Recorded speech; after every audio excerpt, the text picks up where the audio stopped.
People have been asking me non-stop about September 23rd, 2025. Is the rapture going to happen on that date? Is it going to happen on the Feast of Trumpets this year? There's been a ton of buzz online about it. And a lot of people are genuinely worried, others are excited, and some are preparing like the end is about to hit any minute. I was even asked to speak on it, and I made a quick impromptu video just to give people an initial response. But after seeing how widespread this idea has become, I realized we needed to go deeper, much deeper, because this whole theory has layers involving visions, stars, constellations, and interpretations of Revelation.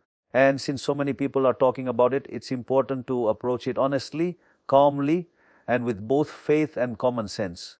So let's talk about what's behind this idea that the rapture will happen on September 23rd. The theory is built on two main things. First, an African pastor said that Jesus showed him a vision revealing that the rapture would take place on that date. Second, the argument is tied to a sign involving the constellations Virgo and Leo and the imagery in Revelation 12. That's the foundation of all the excitement, all the fear, and all the speculation. Now, before we get into the constellation part, let's start with the claim about the vision. Did the pastor have a real vision? I have no idea. He might have.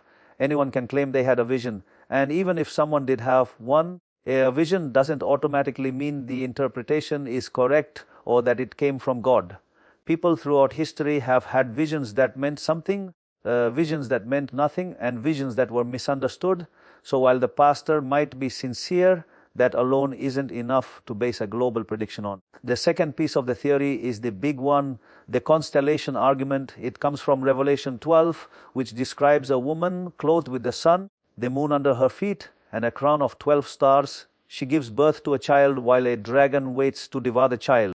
Traditionally, the woman is understood to represent Israel, and the child is the Messiah. It's a picture of God's plan being opposed by evil from ancient times to now. The people promoting the September 23rd theory say that in 2017, there was a rare alignment of Virgo and Leo that matched the imagery in Revelation 12a. Virgo representing the woman, Leo representing stars near her head, Jupiter representing a child exiting her womb, and the sun and moon being positioned appropriately. This happened on September 23rd, 2017. Nothing happened, of course. But now these same voices point out that the Feast of Trumpets in 2025 also lands on September 23rd, which is 8 years later. And the number 8 is sometimes seen symbolically as a number of new beginnings. So their argument is that since the sign supposedly appeared in 2017, the rapture will now happen on its 8th anniversary on the Feast of Trumpets. So let's break this down one piece at a time. First question, does the Bible ever say that God will use constellations as signs of the timing of the end?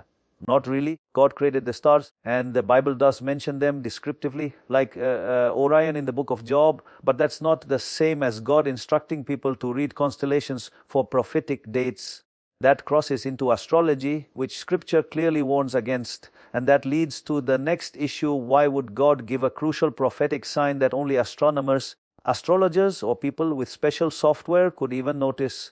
Most of the world wouldn't have any idea a constellation alignment was happening. Another problem is that the alignment itself doesn't match the text very well. Leo doesn't actually have 12 prominent stars, it has 9. So those promoting the theory add in the planets to help reach 12, but then if you include planets, you could technically get far more than 12 using a telescope. The whole thing starts to feel forced. Then there's the issue of Virgo being a pagan symbol. Virgo comes from ancient mythology, a goddess figure. Are we really saying that God would use a pagan goddess constellation as his prophetic sign for the rapture? That doesn't line up well with the character of God or the warnings against pagan practices. Even the idea that Virgo represents a virgin only works because of the constellation's name. Revelation 12 doesn't actually say the woman is a virgin. And beyond that, I think the Revelation 12 picture is about Israel giving birth to the Messiah, not about the rapture thousands of years later. And here's something important that astronomers have pointed out. These kinds of alignments have happened multiple times across the last 1,000 years. I think they weren't one of a kind, and nothing historically significant seems to have occurred during those alignments. So saying that the 2017 arrangement was a once in history sign simply isn't accurate. There's also a major timeline issue. If a pre-tribulation rapture were to happen on September 23rd, 2025, then the 7-year tribulation would begin immediately after.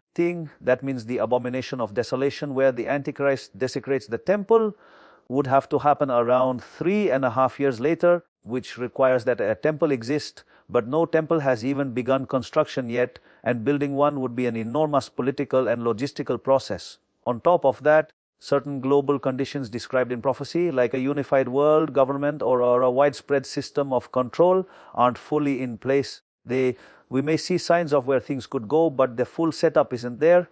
So when you zoom out and look at the entire constellation theory, it becomes clear that there's not much solid ground beneath it. It's built on a vision that can't be verified, plus an astronomical interpretation based on pagan imagery, speculative symbolism, and a set of assumptions that don't line up well with Scripture. And here's the biggest issue of all. Jesus himself said that no one knows the day or the hour, not the angels, not even the Son, only the Father. So when someone confidently announces a date, that alone should be a red flag. Every generation has had predictions like this. Every time people get caught up in excitement or fear, and every time the date passes, it only creates confusion, disappointment, and in some cases, people walk away from faith because their hope was placed in a prediction rather than in God. So what should we do with all this? First, don't panic. Don't get caught up in date setting. Don't structure your life around a number someone saw in a constellation chart. If Jesus comes back on September 23rd, 2025, great. If he comes a year from now or 100 years from now, we should be ready either way. Being ready doesn't mean obsessing over timelines. It means living with purpose, faithfulness, and clarity today. Second, remember what Jesus actually told his followers to do. When the disciples asked him about restoring the kingdom, he didn't give them a date. He said it wasn't for them to know the timing. Instead, he told them to go preach the gospel, to make disciples, to live fully for God. That command hasn't changed. We should live like Jesus could return at any moment, but also live like we might still be here for a while, because both require faithfulness. If your heart stopped beating tonight, your moment of meeting God has arrived. That's the only date any of us are guaranteed. Eternity is a heartbeat away. That reality is far more pressing than trying to decode the alignment of Jupiter inside Virgo. So instead of getting consumed with predictions about September 23rd, focus on being right with God now. Focus on loving people, serving others, sharing truth, and living a life that matters. If you're not born again, don't wait. If you're not walking with God, don't put it off. Eternity doesn't start when a prediction comes true. It starts when this life ends. My goal isn't to attack anyone who believes the September 23rd theory. I'm sure many are sincere, but sincerity isn't the same as accuracy, and building your faith on speculative signs can lead to disappointment. God doesn't want people living in fear or in constant countdown mode. He wants people grounded, steady, awake, alert, and wise. The bottom line is simple. We don't know the date, and we're not supposed to.